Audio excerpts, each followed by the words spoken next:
Hello friend, welcome to video editing guru. मेरा नाम है रमाशंकर।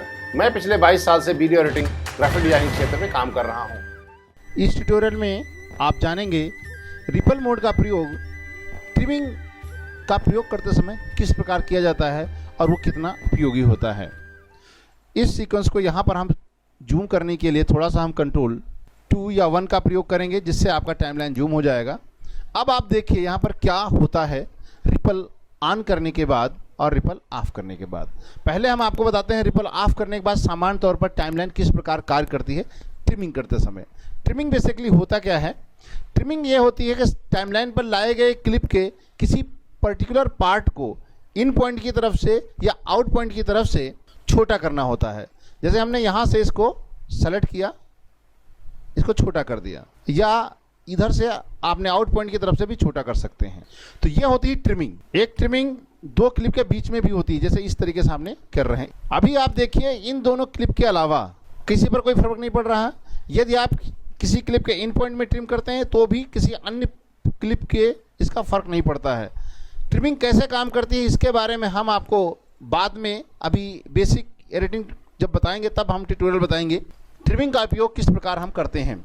सामान्य तौर पर ट्रिमिंग करते समय हम क्लिप के इन पॉइंट या आउट पॉइंट की तरफ से क्लिप को छोटा या बड़ा कर सकते हैं। इस समय जब हम करते हैं तो क्लिप के ऊपर इसका कोई अन्य क्लिप के ऊपर इसका कोई फर्क नहीं पड़ता है। लेकिन जब हम यही चीज़ ट्रिमिंग का प्रयोग रिपल मोड ऑन करने के बाद करते हैं, उस समय क्या फ़र्क पड़ता है आपके सीक्वेंस पे, उस क्लिप पे और उसके आसपास वाली क्लिप पे इसका प्रभाव किस प्रकार पड़ता है। हम यहाँ पर रिपल मोड को ऑन कर लेते हैं। रिपल मोड ऑन करने के बाद हम सबसे पहले इन पॉइंट पे को बढ़ाते और घटाते हैं। जब हम माउस को इन पॉइंट पे रख लेते हैं, उसके बाद देखिए यहाँ पर एक आइकन बनता है कैपिटल ब्रैकेट रेड का। अब यहाँ पर क्लिक करते हैं, एक आइकन ये बनता है, एक येलो बनता है। देखिएगा ध्यान से, ये यहाँ पर हमने क्लिक किया, एक ग्रीन पट्टी आ रही है और एक येलो पट्टी आ रही है। इस समय इसको हम ट्रिम करते हैं तो आप देखिए आपके सीक्वेंस पे कोई फर्क नहीं पड़ता है। लेकिन ट्रिम मोड का प्रयोग जब केवल इन पॉइंट पे करते हैं, उस समय केवल यहाँ पर हम केवल जब माउस को इसके इन पॉइंट में ले जाते हैं तो यहाँ पर डबल दिखाई पड़ रहा है आइकन। जब इसको हल्का सा राइट की ओर मूव करेंगे तो सिंगल आएगा। इस पर हम क्लिक करते हैं तो अब देखिए इस बार केवल हमको येलो दिखाई पड़ा है, येलो आइकन।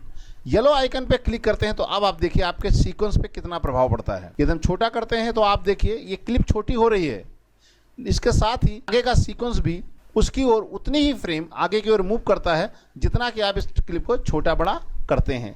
बड़ा करते हैं तो आपके लेफ्ट साइड में कोई फर्क नहीं पड़ता, लेकिन इसके राइट साइड में देखिए उसके आगे की क्लिप सारे उतनी ड्यूरेशन के हिसाब से आगे की ओर मूव कर जाती हैं। यही चीज़ यदि हम आउट पॉइंट की तरफ भी लगाते हैं, आउट पॉइंट में 2 आइकन आते हैं। जैसे यहाँ पर सेंटर में रखेंगे तो आपको 2 आइकन दिखाई पड़ेंगे। तो ये दोनों क्लिप एक को छोटा करेगा, एक को बड़ा करेगा, लेकिन आपका रिपल मोड काम नहीं करेगा। रिपल मोड उस समय काम करता है जब आप यहाँ पर सिंगल आइकन पे क्लिक करते हैं और यहाँ पर जो इसका आइकन होता है ये येलो होता है। येलो करेंगे तो इसको हम आउट पॉइंट की तरफ से मूव करते हैं तो आप देखिए जितने फ्रेम आप इसको छोटा करेंगे उतना ही फ्रेम आपका सीक्वेंस आपके लेफ्ट की तरफ मूव करेगा। राइट मूव करेंगे तो उतना ही फ्रेम आपका आगे का सारा सीक्वेंस आगे की ओर मूव करता नज़र आएगा। ये होता है रिपल मोड में जब हम काम करते हैं इसका प्रभाव। ये केवल देखिए इस तरीके से अभी कोई काम में फर्क नहीं पड़ रहा क्योंकि हमने यहाँ पर डबल आइकन है। यदि यहाँ पर सिंगल आइकन होगा देन इसको रिपल मोड में ट्रिम ऑप्शन कार्य करता है। यदि यहाँ पर डबल होगा तो ये कार्य नहीं करेगा, केवल ट्रिम काम करेगा। ये ध्यान रखना। इसलिए जब भी आपको रिपल मोड का यूज़ करना हो ट्रिम के साथ तो आपको सिंगल आइकन पे क्लिक करेंगे और यहाँ पर आपको येलो कलर का पट्टी आनी चाहिए।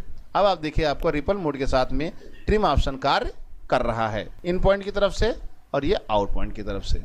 यदि ये ऑफ कर लेते हैं तो आप देखिए सिंगल भी करने के बाद आपका ट्रिम मोड काम रिपल मोड के अनुसार ये आपके सीक्वेंस में मूवमेंट, सीक्वेंस में पोजीशन की में कोई परिवर्तन नहीं हो रहा है सिंगल करने के बावजूद। यानी रिपल मोड ऑन करने के बाद यदि आप किसी क्लिप के इन पॉइंट की तरफ से छोटा या बड़ा करते हैं तो आगे का सीक्वेंस ऑटोमेटिक उतने फ्रेम मूवमेंट इन पॉइंट की तरफ या आउट पॉइंट की तरफ डिक्रीज या इंक्रीज किया जा सकता है। चाहे आप उसकी ड्यूरेशन इन पॉइंट की तरफ से कम कर रहे हों या आउट पॉइंट की तरफ से कम या ज़्यादा कर रहे हों।